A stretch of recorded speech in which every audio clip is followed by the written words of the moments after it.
Être aperçu du mouvement sur les toits de la cathédrale de Reims. En ce moment même, des ouvriers fixent des plaques de plomb qui menaçaient de s'effondrer.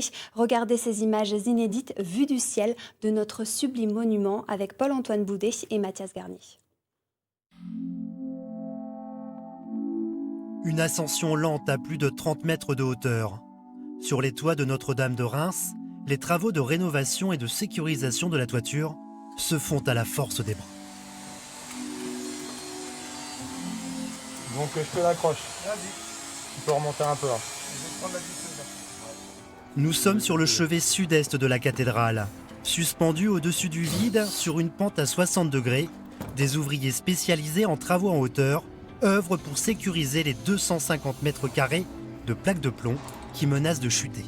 Nous avons des éléments plomb qui descendent naturellement par le vieillissement du plomb, ce qu'on appelle le fluage du plomb, qui est un phénomène naturel du plomb sur forte pente. Une opération délicate qui demande une grande précision avec un maximum de sécurité pour éviter tout risque d'incendie sur la toiture.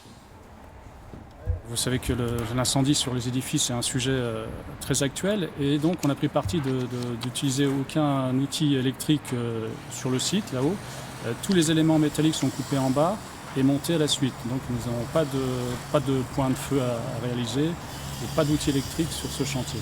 Une grande dame qui a besoin de grands soins. Une opération provisoire en attendant un changement complet de la toiture. Les plaques seront nettoyées et refondues. Un travail qui sera réalisé en Grande-Bretagne d'ici quelques mois. Maintenant, elle a quand même en effet 809 ans, donc oui, il y a toujours besoin d'être à son chevet. C'est un bâtiment tellement grand qu'il y a sans arrêt des petits travaux de consolidation, de conservation et de sécurisation qui sont nécessaires. Sous le regard bienveillant des gargouilles, ces cordistes passeront 15 jours sur cette toiture pour finaliser ces travaux d'un montant de 34 000 € avant que Notre-Dame puisse retrouver toute sa solennité.